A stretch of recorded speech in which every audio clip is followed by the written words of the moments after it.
right, peace, family. This is Davon Love, Director of Public Policy, Leaders of a Beautiful Struggle.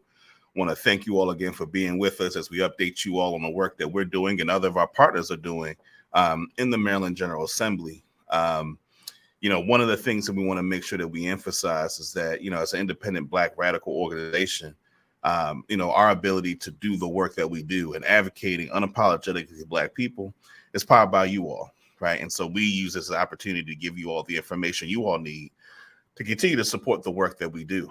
And so we hope that if you're not a sustainer, you become a sustainer to help support the work that we do. And I'll talk more about the importance of that later on in the episode. This is our second podcast for the 2023 Maryland General Assembly. There's actually a lot to update folks on. And so we'll be doing this podcast, and then we'll also be doing one next week. There's just a lot going on and a lot to discuss, and we wanted to make sure we break it up. So today we're going to talk primarily about cannabis. It's such a, big and important issue. So we're going to talk primarily about that. Before I get into that, though, what I want to do first is I want to first just give a general reflection on the Maryland General Assembly, because I think, we have a new governor, right? Both being historic, Wes Moore being the first Black person to sit in the seat of governor of the state of Maryland. And so there are lots of people who've been excited about that. There's certain things that Governor Moore has done that have been, positive developments. One of the largest things that, I talked about, we're going to mention cannabis, making $40 million available to the Cannabis Business Fund that was established last session to provide support for folks into the cannabis industry's entrepreneurs. Still a whole lot more investment needed to get to a place where that can really be impactful, but a start, right? And so there are lots of people who've been excited about Wes Moore, him being governor. Still very early on, he's still having to staff the administration, in the process of getting confirmations of certain members of his cabinet, having members of the cabinet be able to build up those agencies to be fully operational. So there's still a lot of standing up the actual administration that needs to happen. And so there isn't a whole lot that one can really say substantively about how Governor Moore is doing, because it's just such an early stage. But what I do, there are a few things I do want to say as a general reflection on the Maryland General Assembly that I think should animate a lot of the conversation we have tonight. So the first is that it's really important that we're clear that the legislature has moved further left over the past few years, right?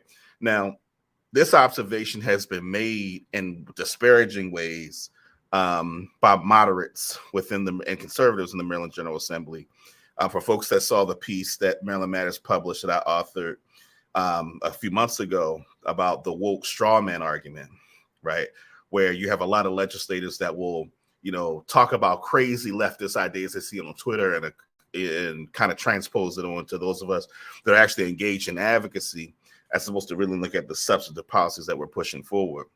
But I mentioned that because, we're in a moment where the legislature is entertaining more leftist policy proposals than it did in the past. And this isn't as something that kind of happened by happenstance. One of the things that I want to do in this kind of general reflection is really, make it clear that both LBS and many other organizations and individuals that have been pushing on the legislature for all these years. There was a time when both Mike Miller and Mike Bush were the presiding officers of the Maryland General Assembly that folks would give the advice like, you need to calm down. Don't be so forceful in your advocacy. You're going to have to compromise more. It's some of the things that we heard during that period of time. But we were clear that in our advocacy methodology that we needed to be very forceful in our advocacy and be very radical in the policy demands that we put on the table, right? And not engage in the kind of compromises that would have endeared us to that regime. And, big part of that for us was, pushing the Black Caucus to move to the left as well. And again, pushing the legislature also to the left. And it's really important that when we talk about the work that folks are doing, that we're clear about the fact that the work that many of us have been doing, the support that we got from you all who are watching or who will watch this later, that support has helped us actually create the environment that we're in now, that it is pushing in the radical ways that, again, a lot of people would have otherwise advised against, that have actually created the space for the viability of many of the kinds of policies. So the fact that we can even talk about reparations for the war on drugs, we can talk about the repeal of the Law Enforcement Officer Bill of Rights, we can talk about pretrial reform, right? And investing in more community-centric approaches to pretrial reform as an example. Then we can talk about reparations, right? These are things that were made possible by advocacy, by us and many others, to push the legislature in a direction where now these kinds of policy demands are demands that are viable in the state of Maryland. And so I think we have to recognize that, and we have to be clear that it is that push and approach, because one of the things that we get told is that radical politics is ineffective. And one of the things that we hope that you all glean from the work that we do is that we are an example of dispelling that mythology that, radical politics is not pragmatic, that radical politics doesn't achieve concrete material changes for Black people. And in the work that we've been able to do, we've been able to secure material changes, real policy changes, impacting the distribution of resources, helping and shepherding the coming to existence and supporting independent Black institutions. We've been able to accomplish those things as a result of pushing the legislature and the politics of Maryland further along in the direction of Black liberation. And, as folks will say more broadly to the left, that has made many proposals that we've put forward and others more possible. So I just wanted to give that general reflection of the Maryland General Assembly that I hope undergirds then just some of the conversation that we're going to have in a moment. As I mentioned in the beginning, we're going to do a podcast next Monday where we'll actually talk about some of the continued work we're doing around policing, our work around independent investigatory power for police accountability boards around the state. We're going to talk more about that. And we're going to talk more about some of the other efforts that we're supporting. Like one of the major efforts that's been an effort at this point, as far as I know, for about the past 15 years, to stop the automatic charging of youth as adults, right? So we're going to talk about a lot of those other topics in our next podcast. But as I mentioned at the top, we're going to talk today just about cannabis, because it's such a large part of both our legislative agenda and just it's taking up a lot of space in terms of the work the legislature is doing. I'm gonna preface the conversation. The reason why we spent so much time on cannabis, and I mentioned this at an event actually that was at the Reginald F. Lewis Museum a couple of weeks ago. Cannabis legalization is important uniquely for Black people because it addresses two things that are critically important. It addresses the way that the criminal justice system has been weaponized against Black people, but also constitutes an opportunity to direct real resources, substantive resources, into the hands of Black people. Because too often the conversation that, people, when it comes to issues that impact Black people, focus around the criminal justice system. And while that's important, there are real material impacts the criminal justice system has negatively on Black people. It would not be a complete conversation if we're not talking about how to invest resources so that we can engage in the kind of collective wealth acquisition needed for Black people to build the kind of institutions that can give us the ability to actually push towards liberation and justice in our society. And cannabis legalization provides a unique opportunity for the investment in those resources. And it's really one of those issues that the progressive left really should be all over if they were truly committed to racial justice, right? Because it does, in addition to dealing with criminal justice, it deals with that collective wealth acquisition that would help equalize the playing field in a way for Black people to truly participate in politics in the world at large from a position of strength. And so we think that cannabis, the legalization of it, provides a unique opportunity for that collective wealth acquisition, contributing actual substantive resources into the community. It provides that aspect of justice that's often a blind spot in some quarters of the so-called left and progressive left. So with that, we're going to start with the business aspect of the conversation around cannabis. And to do that, I'm going to be in conversation with, my brother and colleague, Lawrence Grand Prix, who is the director of director of research for Leaders of a Beautiful Struggle. Lawrence has been working on this issue, for many years. He was doing research on this issue for many years. And in fact, I think Lawrence, it was during the uprising when we were supposed to do your first presentation on the issue. And the uprising happened, we had to postpone it. But something that we've been thinking about for years and have just spent years pushing on this issue. And so Lawrence has been doing some real extensive study on all aspects, really, of cannabis and cannabis legalization. So Lawrence, let's do this. Let's start with, because I think there's sometimes people offer like really simplistic solutions in terms of like give everybody who was locked up, a job or access to the industry. So if you could start with just talk about just the complexity of cannabis as an issue, particularly as it relates to the issue of like actually getting people licenses, getting people in the business side of it. Just talk through some of the complexity of it for those that will just say, well, look, just give everybody who got locked up money. Like, just talk about the complexity of it from your research on it. Yeah. I mean, there was, I'm trying to figure out where to start because it is a complex issue. So let's just start with the distinction between cash flow and profit. Because one thing people will say is that, well, this is a cash cow. So we have to get black people in there. Because if we get a black person who's a grower or an owner of a dispensary, they're going to automatically be a millionaire. And they'll be able to hire a bunch of black people. And on both accounts, that argument's wrong. So for the first account, cannabis is a high cash flow business. It's an extremely high expense business to operate. So even if you had black people who wanted to be socially equitable and hire people, it doesn't mean that they would have the profits to reinvest in the community or the ability to hire people who were formerly incarcerated to do that work. Basically, every time you say the word cannabis, everything that it takes to run a business becomes at least 20% more expensive.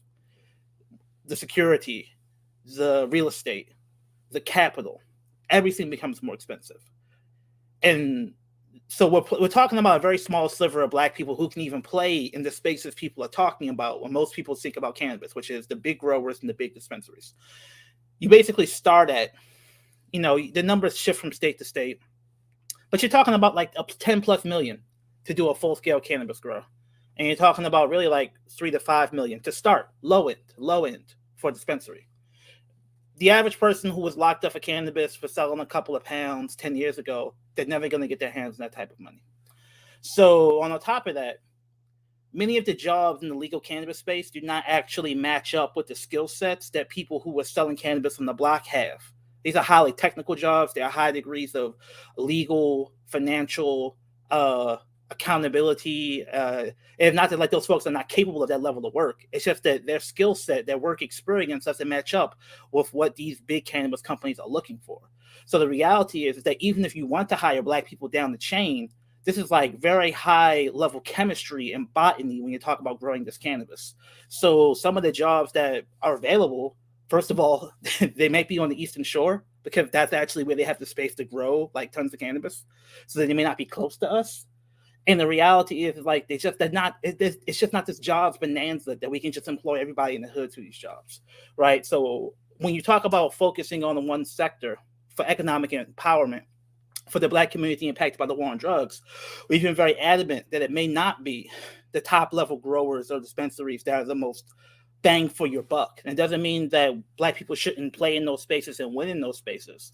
But if we're talking about what's going to actually be something that somebody who formerly was locked up could do, you can do a warehouse and have a social consumption space. People need a place to smoke cannabis. If you're in public housing or have a lease, you can't smoke indoors. It's still illegal to smoke outdoors.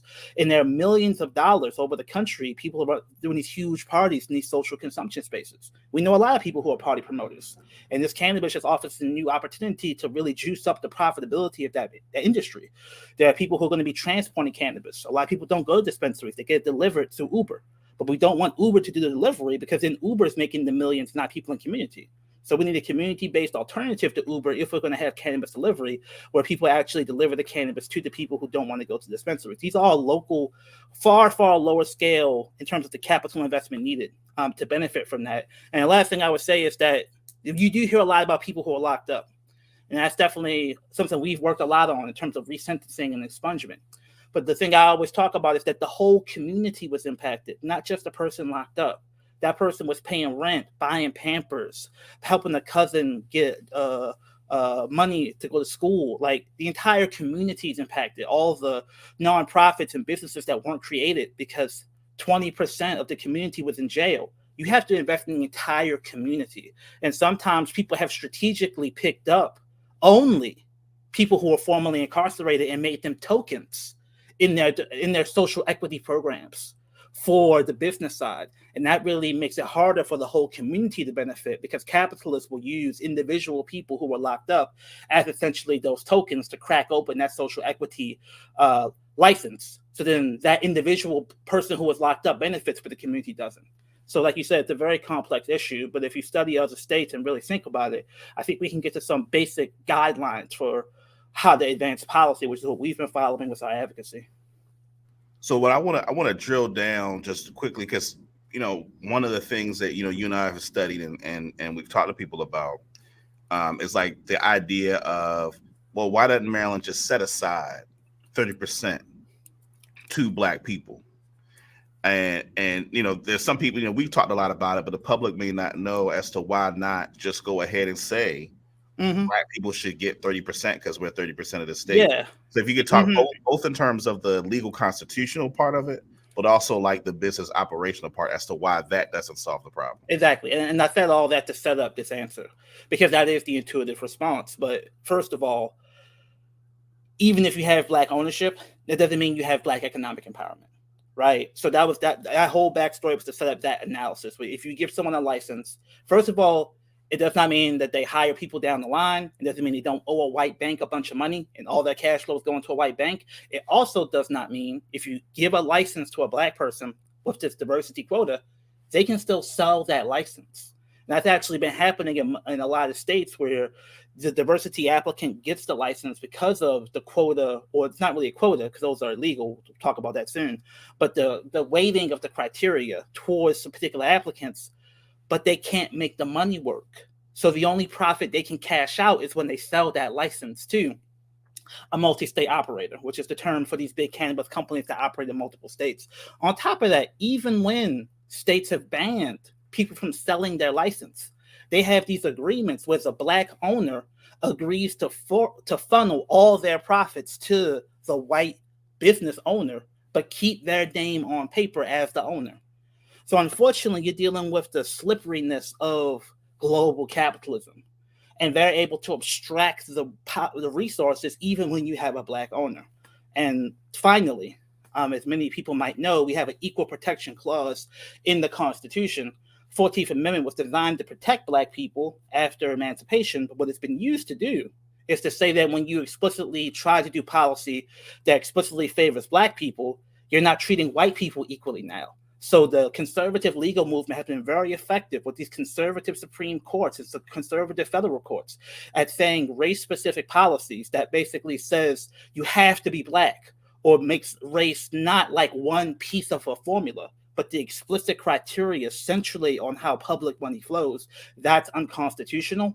And unfortunately, with our Supreme Court being so conservative, it's probably going to be even harder to get explicitly race-based policies like quotas passed through in the future. So people are looking for these proxies to weight these formulas to give more people opportunity, which we, of course, support. But again, it's not as simple as saying you can just give it all to Black people or give a percentage to Black people. Yeah, I think that's important for people to know, because I think for a lot of people, the concept is simple.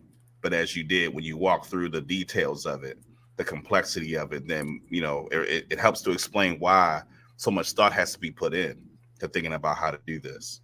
So I want to pivot to, in your testimony a couple of Fridays ago, you focused on the fact that the proposed tax rate is extremely low in the business bill. I think it's Bill 556.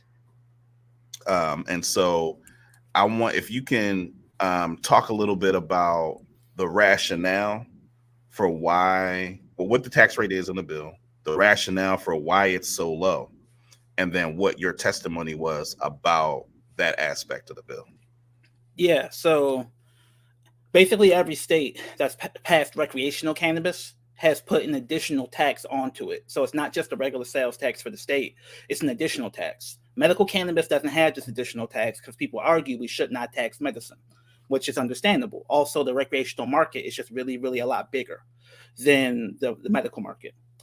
Other states that did it, Colorado, California, Washington, they were the first people to do it. They didn't know what to do. There was no standard. So they really did see it as this is a revenue generating venture for our state. So we're going to put the tax rate high. So they put the tax rate around like 30+%. I mean, in Washington, it's like 40%. In California, it can go up to 30%. And they have these extremely complicated mechanisms. Now, and this is the important thing, all three of those first states, California, Colorado, and Washington, have an indigenous, long-standing black market of cannabis. So this indigenous, long-standing black market of cannabis was like, oh, you make recreational cannabis expensive? Fine. We'll just continue to flood the market with our black market cannabis. And California especially has had a very hard time getting people to buy recreational cannabis because they're right next to Mexico. So that cheap cannabis floods across the border and there's no tax on it. So what people have been telling, and this is why it impacts Maryland, lobbyists for the big cannabis businesses and some, well-meaning cannabis advocates who just want it to be cheap for them as consumers have been saying we got to keep the tax rate as low as possible because any increase in the tax rate is a free giveaway to the black market. The black market's full of cartel and thugs and evil people who behead people and shoot people. So if you increase the tax rate, we're going to say you're anti-business and anti-public safety because we're going to use the specter of drug crimes and tie that to the tax rate. Now, we know Maryland is not California. We do not have Mexico on our doorstep. We do not have massive mountains for people to grow giant outdoor illegal grows of cannabis. So the idea that what happened in California should impact Maryland is ridiculous. Additionally, other states besides those first three have realized the mistake California made, and they've lowered the tax rate to the point where the average tax rate for cannabis now is around 18%. 15% would be on the low end nationally of cannabis taxations. Maryland wants to start cannabis taxation at 6%. So they would go so far, they would go 40% essentially below the average cannabis tax because they've been so persuaded by this logic. There's also an argument that when cannabis is expensive because of high taxation, big businesses, big white-owned businesses can do like discounts and can eat the loss that would make it so that they can actually be more competitive than the small cannabis businesses, a black-owned cannabis business, where cannabis is expensive, they can't afford to do the discount. So all of that is to say is that we support cheap cannabis, but the actual relationship between having low taxes and cheap cannabis is basically very low. High taxes makes expensive cannabis more expensive. Low taxes in and of itself does not create a world of cheap cannabis. So you should focus on helping growers, helping increase the number of dispensaries, increasing supply, as opposed to focusing on the tax rate if you want to help businesses and deal with the black market. Also, don't love the black market rhetoric. Most of these people are like our cousins. So thinking they're like cartel people cutting off heads, it's kind of this sort of anti-blackness and anti-brownness is kind of filtered into this really obscure tax conversation. So we think that Maryland is basically leaving hundreds of millions of dollars of tax revenue on the table, which is relevant because last year, we pushed through the Community Reinvestment Fund, which takes 30% of all cannabis tax revenues and sends them locally. So the localities that are most impacted by the war on drugs get a proportionate share of the money to how many people were incarcerated from that locality, and they can choose how to invest that money to do reparations for the war on drugs. So, of course, that very, very low tax rate, it really starves everything that could be funded by that tax revenue. We specifically care about that 30% that would go into our fund, that very, very low tax rate. And that tax rate does increase over time. So it starts at 6 and goes to 10, increasing 1% per year. But even 10% would be like 7 percentage points lower than the average around the country. And again, Other states have found that around 15% is the ideal tax rate to undermine the black market. In fact, the consultants, when they did an analysis of Maryland, they said the ideal tax rate to get the business off the ground, to not make cannabis too expensive, and to undermine the black market is 15 to 20%.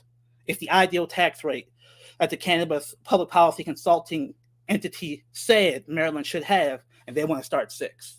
So we've been saying we need to either increase that tax rate or increase the percentage that goes into our reparations fund, because the community shouldn't miss out on this once in a generation opportunity to get money invested in their community, because our lawmakers, I think well-meaning, but have kind of swallowed essentially propaganda fed to them by lobbyists really affiliated with the big cannabis industries and some cannabis consumers that kind of has this racist overtones of, oh, if you increase the tax rate, the cartels are going to flood the community with cheap cannabis and it's going to go crazy. All right. No, definitely appreciate that, Lawrence. I think, this issue of the tax rate is going to be important because, as you said, if they don't increase the tax rate, and the chairman of Economic Matters, C.T. Wilson, said that he wasn't interested in the general fund, being supported by this industry. So increasing the percentage that the Community Repair and Reinvestment Fund gets. Because again, the idea being that you shouldn't have to be in the cannabis industry to get the repair, the resources needed that came from that industry. The repairing shouldn't be dependent on a person being in the cannabis industry. So that last one is extremely important. It's going to be a big part of our advocacy. Any additional things you want to say before we transition? Yeah, I would just say that you got to think of it from the perspective of what's actually going to help. So if you're actually dealing with violence in the community, if you're dealing with the actual impacts of the war on drugs, remember, that's the entire community. Not everybody wants to sell weed legally. Not everybody wants to be part of the legal cannabis industry. Some people want to do youth groups. Some people want to do entrepreneurship besides cannabis. Where is the money going to come from for that? And we know how it is with policy. It's a lot of times to set it and forget it. So one thing Delegate Wilson said is that we can always revisit it later.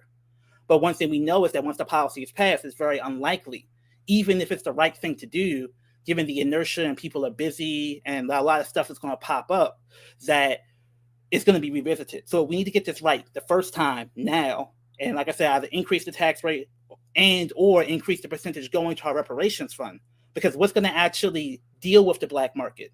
That little bit of more people buying legal weed because it's a little bit cheaper because of that tax rate, or investing millions of dollars into the community based upon a percentage going into the community that's actually reflective of the harm that was caused by the war on drugs. Like we're talking about losing out on, depending on the numbers you run, $10 million a year just to Baltimore because of this situation in terms of the low tax rate and the percentage going to the Community Reinvestment Fund. No amount of money would ever truly be reparations for the thousands of people impacted by the war on drugs. But if people are going to be calling it social justice, again, not revenue generating for the general fund, what's the best place to actually invest that revenue? I think if you believe in community, believe in black people, and believe in social justice, the best place actually is this Community Reinvestment Fund, because that's going to actually build the community capacity to keep people away from the black market, away from selling drugs, away from everything that we're ostensibly doing cannabis legalization for, and doing black business, doing community nonprofits that actually repair the community. So we don't want to miss out on this very unique opportunity to get new money. Again, not taking anybody else's money, not begging the feds for money, not begging the once-in-a-generation surplus that we have right now in the state budget, but new money that's refreshed every year through fresh tax purchases of cannabis. Making sure that money goes to community, we get it right the first time is really important. And actually, before you go, we do actually have one question.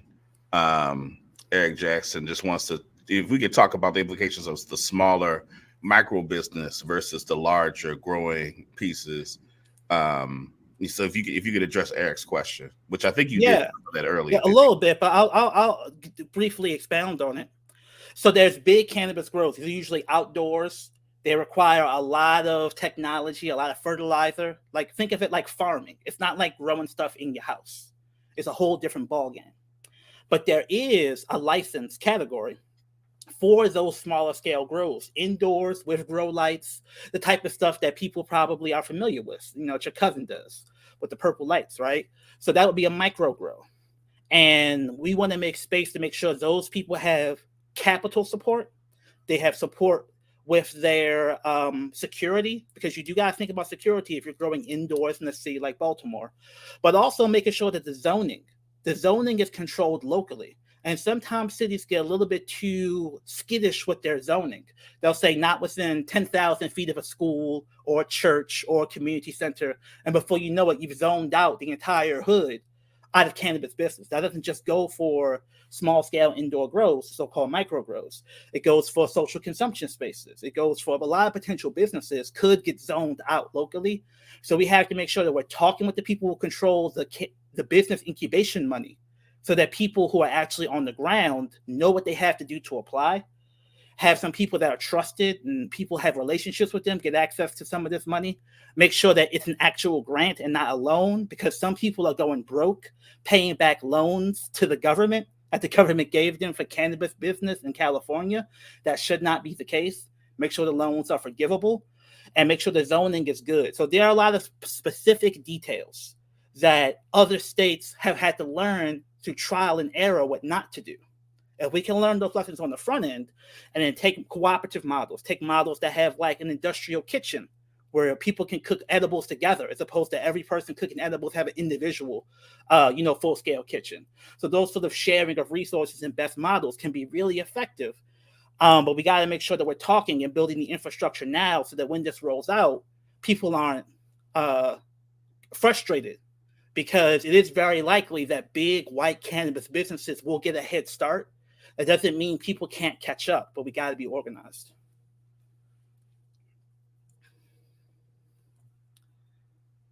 I can't hear you, Davon. Are you talking? So one more question. Yeah. And we can kind of tag team this one before we go to our next guest.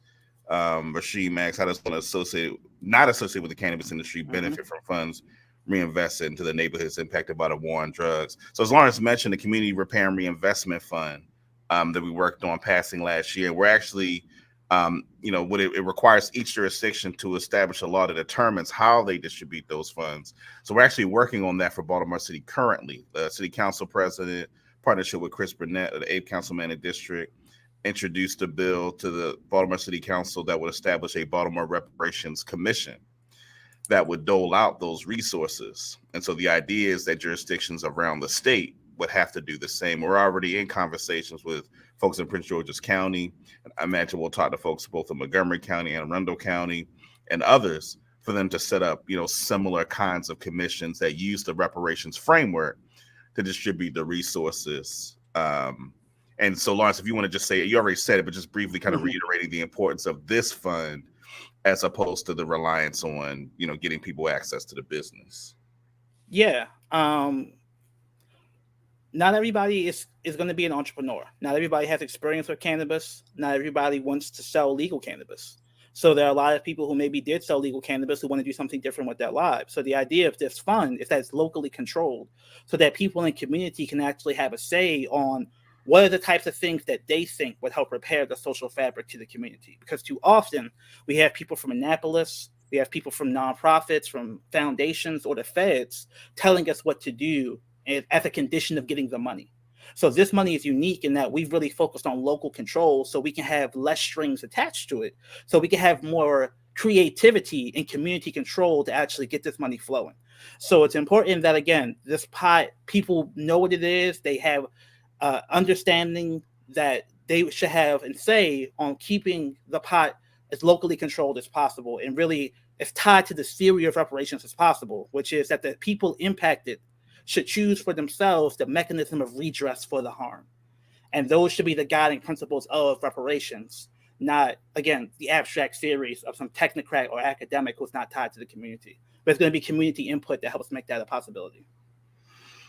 All right, Lawrence, man, appreciate you for coming on and giving that introduction or that, explanation, particularly the business side of it, because that's a part that a lot of people are curious about. And so appreciate you for bringing that. Absolutely. Take it easy, man. Peace.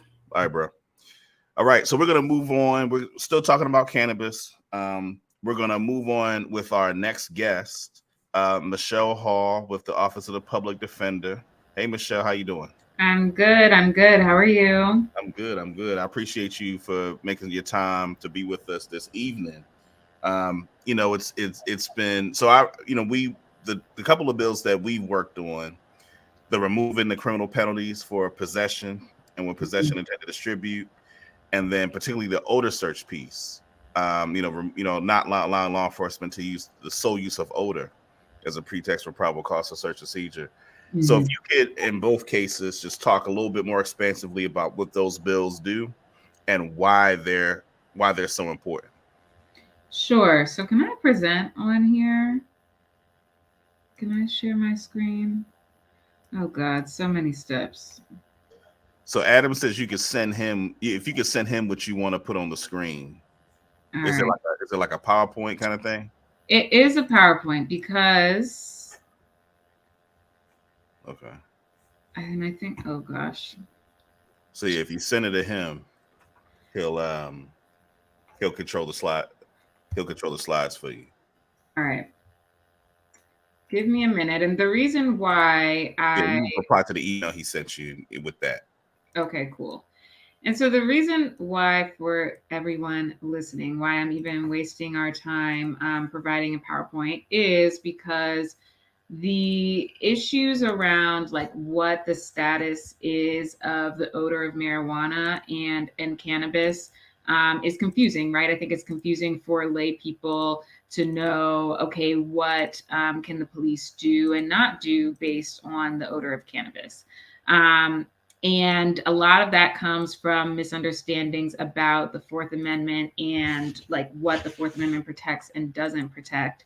And so I always, and Adam, I just sent that to you, but I always like to start with explaining and being able to show what the Fourth Amendment does and where we actually are in terms of the case law and the status of odor as it is right now. So I'll give Adam a second to pull that up.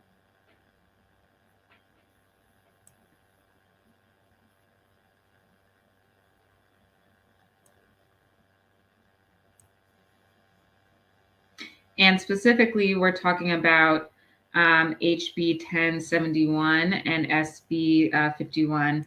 And that was introduced by Delegate Crutchfield and Senator Carter.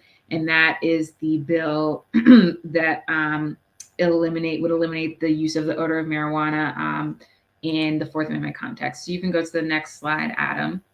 Okay. So under the Fourth Amendment, right, that protects all of us from an unreasonable search and seizure. And so what is unreasonable or reasonable, right, is governed a lot by what the world around us looks like, right? So, for example, now that we have GPS and a lot of technological advancements, what is reasonable for the police to be able to get in terms of tracking you and that type of thing has changed a lot and has really advanced a lot over the last 20 to 30 years. And so when we're talking about the Fourth Amendment, there are really three different levels of like a police intrusion and police engagement, right? So the first is consensual. So this and this has no protection under the Fourth Amendment. And so that's if an officer says, "Hey, how are you doing?" And you say, "Hey, how are you doing?" And you guys are just having a conversation, that could be seen under the law as a consensual encounter, where the officer doesn't need to have a basis to support that encounter. The next is a stop. And I think this is where we get the term stop and frisk. And so this is an officer completing a short detention because they have a reasonable, articulable suspicion that you are engaged or about to be engaged in criminal activity. One thing that a lot of people don't know about a stop is that perfectly legal conduct, and this is important when we are talking about cannabis, right? Perfectly legal conduct can amount to reasonable suspicion for a stop. In the actual case, Terry, the facts of that case were that two men were walking back and forth in front of a jewelry store, which is legal. You're allowed to walk in front of a jewelry store, but the court said, the officer testified, and based on his observations, it seemed like they were casing that jewelry store to rob it, and that's how they were able to conduct that stop. And then we have an arrest, which is, when you're fully under arrest, and that has to be supported by probable cause. So an officer has probable cause, it's more likely than not that you are engaged in a crime. And they're placing you under arrest, or they could place you under arrest if they wanted to. And so each of these have a different standard that goes along with it. And so the question is, what does the odor of cannabis do, and how can that support each of those types of police interactions? Okay. So before 2014, all cannabis was illegal, right? Pre-decriminalized decrim, which is where we kind of still are right now. And so that meant that the police could do pretty much anything if there was the odor of cannabis or if they saw you with cannabis.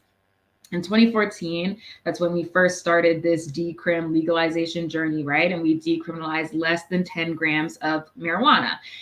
So at that point, the question is, okay, so then what does marijuana even mean in any of these police engagements? So in 2017, we had our first big case, Robinson versus State, and the court said that the odor of cannabis still supports a search of a vehicle. And that's because of this doctrine called the Carroll Doctrine, which actually came up through Prohibition, which is an interesting analog from where we are now, and that was when alcohol was illegal, and we're still in a place where cannabis is kind of illegal.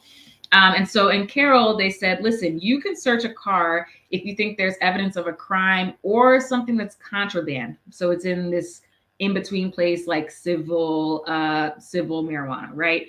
And that's because, cars, we know interstate commerce, you can move things really quickly, and we need to be able to stop the alcohol from moving quickly. And similarly, we need to be able to stop other contraband like cannabis from moving, right? So that's that case. Robinson said, because less than 10 grams of cannabis is still contraband, then the odor of cannabis and marijuana alone can support a vehicle search.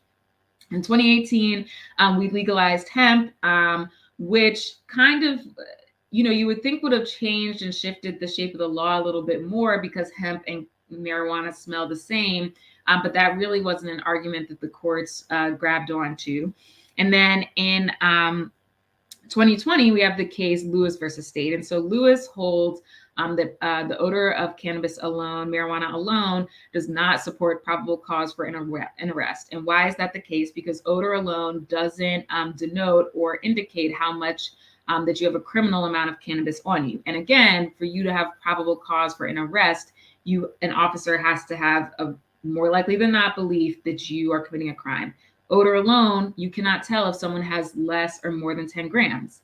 So you would think that this is a really great step for the law, but in June 2022, Michelle, real quick, can I ask a question? Yeah. So it seems like, because I'm rely on your legal expertise here. Not legal advice, but go on. Right. So the odor in the 2020 case where it says that odor alone doesn't denote a criminal amount, does that mean that it overturns what Carroll did? No, it doesn't, because the important thing, and that's a good question, and that's a place where a lot of people get confused, right? Because Robinson and the Carroll Doctrine turn on evidence of a crime or contraband, just because odor doesn't indicate that you have a criminal amount, that doesn't say anything about contraband. In order for you to arrest probable cause, though, and an arrest is turning on evidence of a crime. So that's where that distinction has come in the case law. So then when we get to June 2022 in Re DD, the court says, but because the odor of marijuana alone doesn't indicate evidence of a crime, it could still maybe be reasonable suspicion. Maybe you still are committing a crime, and so it is reasonable suspicion to support a stop, right? So, and then obviously in November, we voted to legalize cannabis. So you can go to the next slide, Adam. And so where we are now is that the police can definitely stop and search your vehicle if you run a stop sign and they stop you and the police come and they smell cannabis, or they say they smell cannabis. They can tell you to get out and search your vehicle. And they can also stop and question you on the street. And that would be in that second tier, a Terry stop. But they cannot place you under arrest. So they can't come up to you on the street and say, you smell like cannabis, I'm placing you under arrest. They can't do that. But they can do those other more limited intrusions, right? So why does legalization not solve this problem? Well, because of this thread in DD and this thread from Robinson, right? It's possible that after this session, there is still going to be some amount of cannabis that is criminal, some amount of cannabis that is contraband, some ways that you can be possessing cannabis that is criminal or contraband, right? And so that means that there could still be odor alone could still be evidence of a crime or could still be evidence of contraband, right? And so as long as that's the case, some trial courts and maybe our appellate courts as well, right? They could say that odor alone can support some type of Fourth Amendment intrusion. And this is a problem because it's really a trap, right? This is, how can we be legalizing something and bringing this really booming economic industry to our state, and yet you can still, based on an officer's discretion, right? You can still be stopped. Your vehicle can be searched based on this odor alone. And so you can go to the next slide, Adam. So that's part of the reason it's a problem, is because legalization alone isn't going to change the law, especially if we still have some criminal contraband amounts. Also, racial profiling, and a lot of in our work we see is that someone is stopped and pulled over, and then the police say they smell cannabis and use that as a basis to search a car. And we know that racial profiling in traffic stops is not only totally okay under the law, and there's a case called Wren from the Supreme Court that has made that explicitly clear, right? But also we know that here in Maryland and across the country that Black people are disproportionately stopped. Their vehicles are disproportionately searched. And so if we do not say that the odor of cannabis can no longer be used to support these types of Fourth Amendment intrusions, that type of discretion will only continue to be abused as we are bringing in this legal cannabis industry. The last thing, and I think probably the most important thing that we see in our work as public defenders, right, is that no one can ever prove whether an officer actually smelled cannabis. I think there's a lot of conversation about whether body cameras are all good or all bad. Are they making things better or worse? Have they actually changed the actions of police? Which I think is an important debate for us to continue to have. But the fact of the matter is we still don't have a smell vision. And so we can never know if an officer smelled or didn't smell cannabis. And we have many cases where an officer says they smelled cannabis, but nothing is ever recovered. The thing they're actually trying to do is get into your car and search your car. Our office just lost a case that we talked about last week where the officers are on body camera talking to each other. Oh, did you smell that?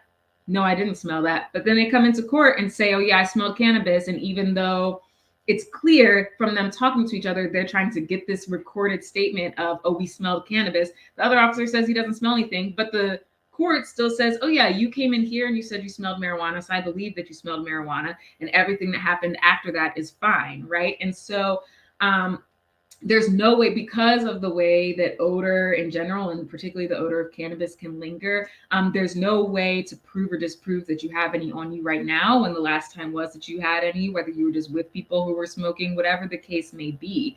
And so leaving the odor of cannabis and leaving it to the courts, what the odor of cannabis looks like in the Fourth Amendment context is really putting a lot of people at risk.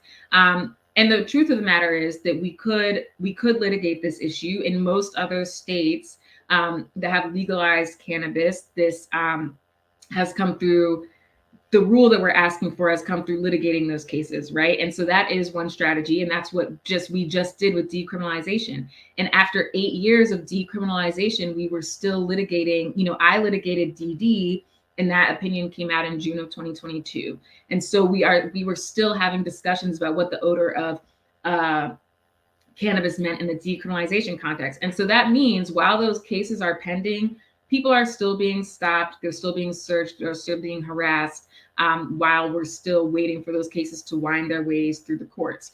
And there's also, the question of, is the court going to rule the way that we want the court to rule? And that's another reason to pass a law proactively, right? Virginia and New York have both passed statutes that do similar to what we want to do. which is say that the odor of cannabis alone cannot support a stop or a search. And, you know, if we want to make sure that on July 1st, legal cannabis is a reality for everyone and people can go buy cannabis legally and drive home and not have the fear of being stopped, their vehicle, you know, everything torn out on the side of the road to search a vehicle because of some threat of trafficking or whatever, when you just went to the store and doing what we just voted overwhelmingly to legalize in November, you know, that's what's at stake without passing this bill. You can take that down also, Adam. So that's the odor of cannabis bill. And I'm happy to, I don't know, Davon, if you have any other questions about that specifically, or if people watching have other questions about it. So a few things. One is so the data that was on that chart on the last slide, is that Maryland specific? That is Maryland specific data, and Maryland actually has this actually came after a federal judge was stopped through a pretextual traffic stop and treated pretty poorly, and he sued the state, and that's why we have this race-based data dashboard, and it keeps data throughout the state of you know, in every county, you know, why police are, or the stops the police are doing, the racial makeup, gender makeup, and what happened with those. Where, you know, was it a citation, was it a warning, was it an arrest, you know, was there like a search? It doesn't get into the granularity of, you know, I wish I had the data to say how many vehicles are you searching based on the odor of cannabis. It doesn't get down to that level, but it does show really clearly the racial disparities that we all know to be true. So yeah. So I have a few questions, and then if some questions pop up, we'll go to those. So the first is, and this is kind of like a wonky question, I think important for people to hear. You know, there's some conversations I've had where folks will say the folks should let the courts handle it and not proactively have legislation address it. Could you both give the rationale as to why someone would say let the courts deal with it, and then give your argument as to why we actually should proactively pass policy on it? Yeah, so the Fourth Amendment is really fact specific, and that is just the way that those cases are litigated every day, right? And so you're looking at like what time, if we're talking about traffic stop, like what time did the stop take place? Were you in a high crime area? You know, were you reaching? Were there furtive movements? Were you nervous? Like all of these things, these tests are all based on the totality of the circumstances is what we are looking at, right? And so I think that most of the Fourth Amendment case law is borne out, or most of the rules we have under the Fourth Amendment are borne out that way. And I also think, frankly, other states, I would say the vast majority of which did not rule the way that our court ruled in the most recent case, they have done this through case law. So I get why that is appealing. I think, though, a couple of things. First, we all the time tell the courts what they should and shouldn't do. So as an example, like there's a whole body of, and this is like related from separate from what we're talking about, the case that I was working on, right? We have a whole statute about, or we have a whole body of case law about when certain types of evidence of prior sexual acts can come in, right? And we used to have a whole body of case law governing that.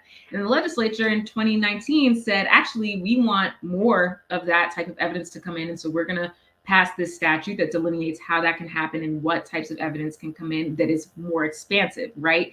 And so now that's the rule. That's the rule we follow, right? And so I think that constantly legislators are saying this is like the policy choice that we're making because we think this is good for our citizens and our people. And so courts, you implement that. And so I don't think that there's anything wrong with taking that approach.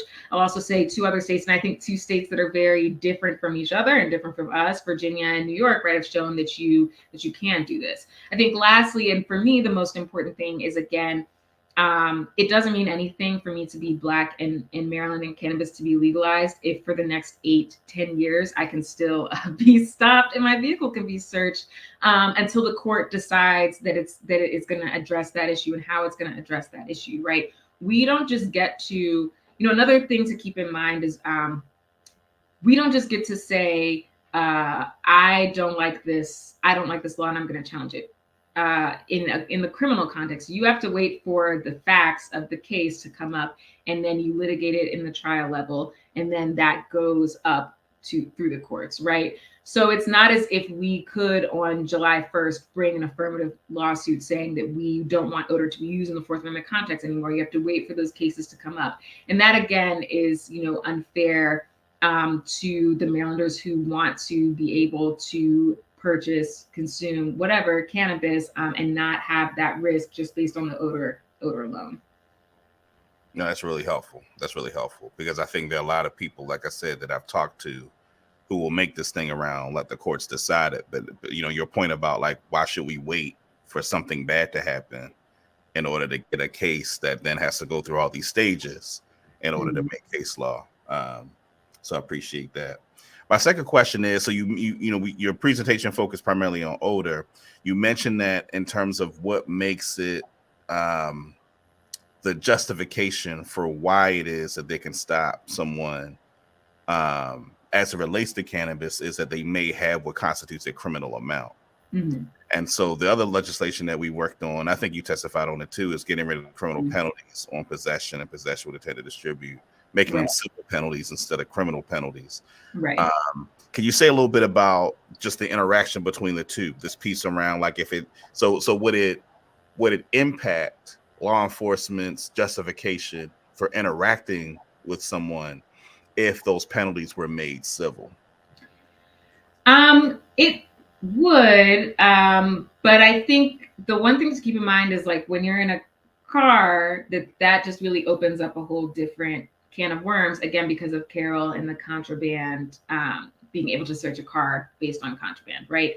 So it would, and those bills are to make any possession civil, and also to make possession with intent to distribute a civil penalty. And so that certainly would lessen some of the concerns, but other ones, particularly as we relate to cars, would still be there, really, unless and this is true of any state. No state has, and because we have the federal laws as well, right? But no state, I don't think, has said like you can possess as much cannabis as you want, like forever, and do whatever you want with it. Like there's always going to be an intersection where the Fourth Amendment comes into play.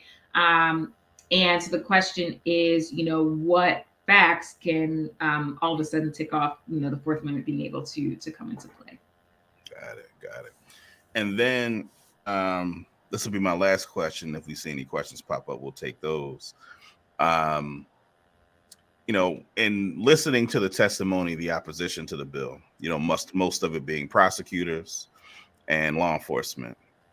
And, one of the things that they try to convey in their testimony is how much they need to be able to use odor as a pretext as a public safety measure. And, I've written about, and many others, of course, have written even more extensively about how the use of cannabis prohibition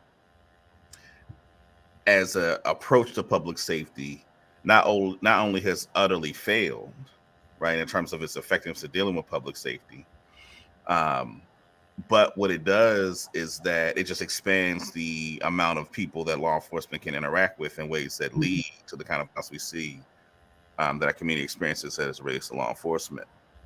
And yet I find that for some people, that argument is salient, even though there's very little data. I had a conversation with the chairperson of judicial proceedings on the Senate side and asked him to force the other side to produce the evidence that demonstrates this as an effective public safety strategy. And I haven't seen any credible evidence. If you talk, particularly from your perspective as a public defender who deals with defendants for whom a part of the charges against them involve cannabis prohibition policies. I actually talked to a gentleman who is former law enforcement. And when I talked to him about some of this, he was like, yeah, anything. He said law enforcement wants to get around the Fourth Amendment. And any way they can get around the Fourth Amendment is what they're going to do. And he was like, basically, you're taking away their ability to do that. So if you could talk just from the perspective of the public defender who's seen cases and come in contact with clients for whom the use of this as a public safety piece has actually been more harmful to them than the policy has been in terms of dealing with public safety. If you could, speak to that. Sure. There's a line that the court wrote in DD that to say that the odor of marijuana alone does not support a stop would stymie an entire legal form of investigation. And that is like a large motivating factor, but it's only legal because you're saying that it's legal, right? So it's not like it's a God-given right for the police to be able to search people based on the odor of cannabis, right? And so if we take a step back, the entire purpose of the Fourth Amendment is to protect us all from government overreach and to protect us all from the government being able to do whatever they want, whenever they want, in the name of public safety. I think it could be a great public safety policy to come and search every person's house in the state of Maryland to get rid of all of the handguns.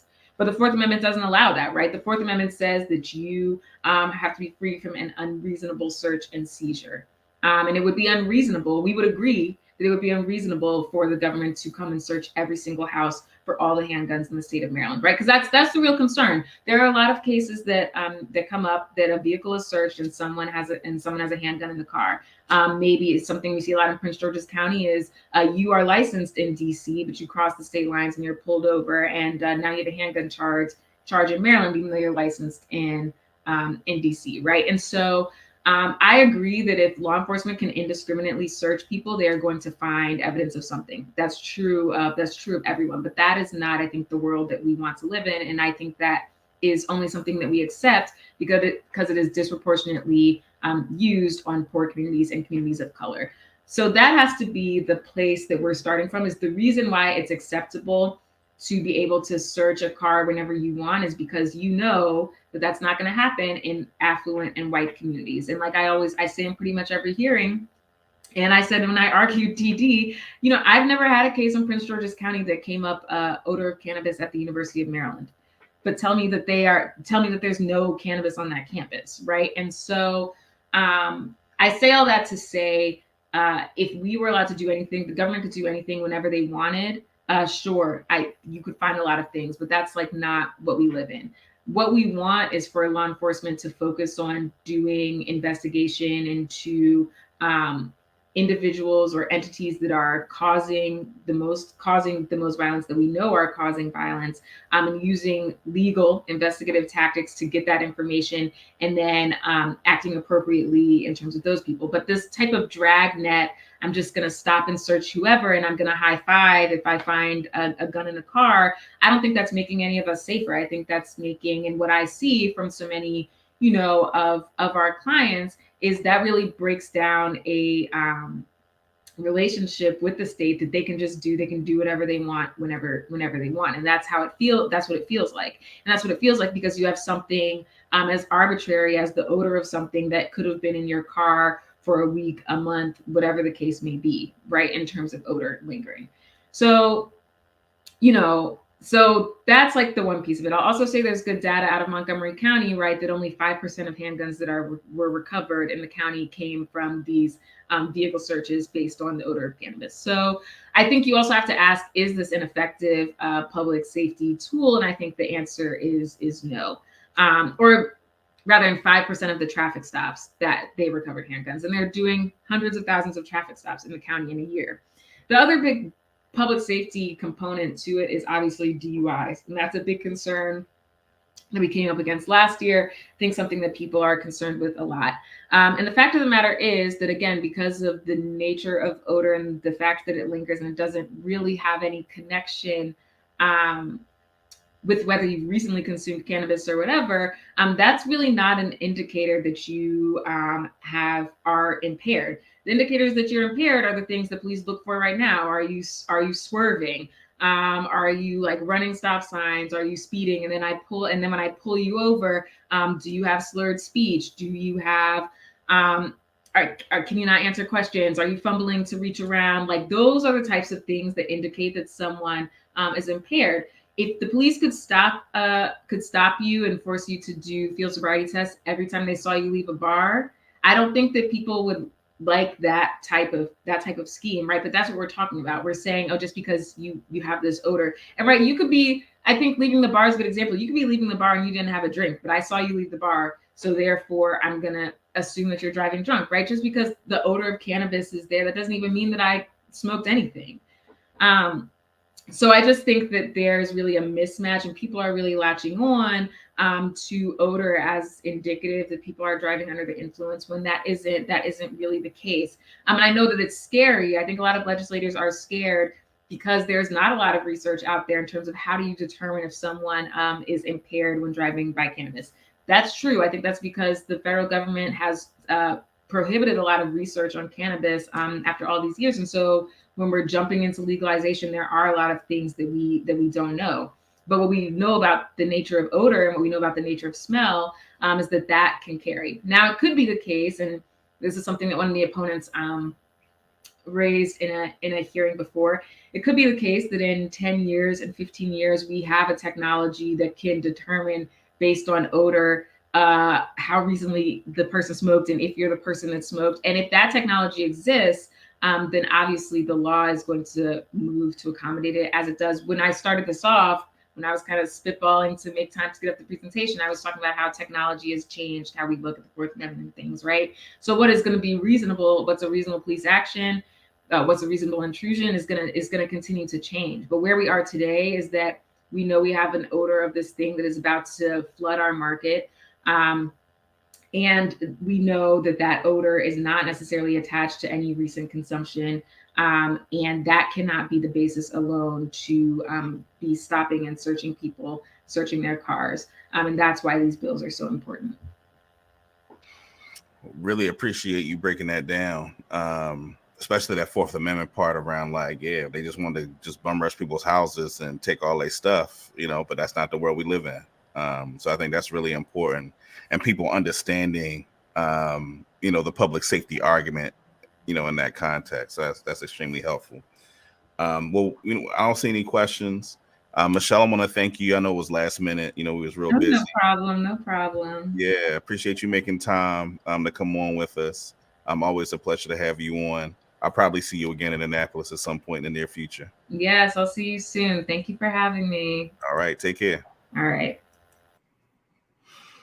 All right, family. So we're going to wrap up. As I mentioned, we're actually going to do a podcast next week. We'll talk about some of the other issues that we're working on and some of our other partners and some of the issues that, other folks are working on that are related, to the work that we do.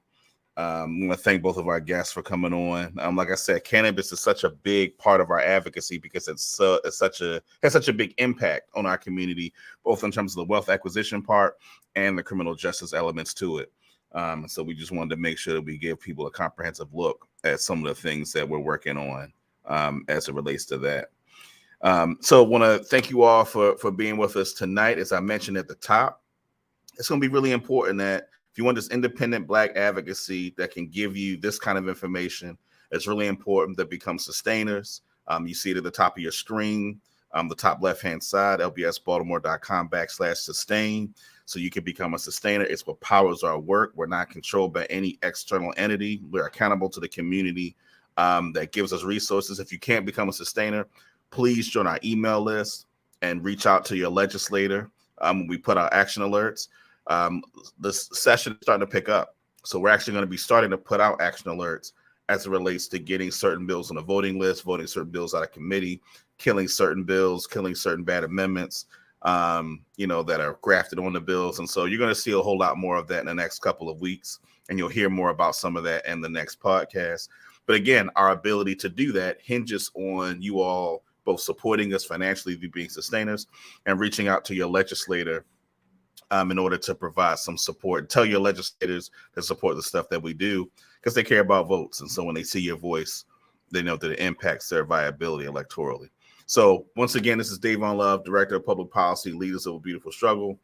Thank you for being with us this evening. Take care, safe travels. Peace.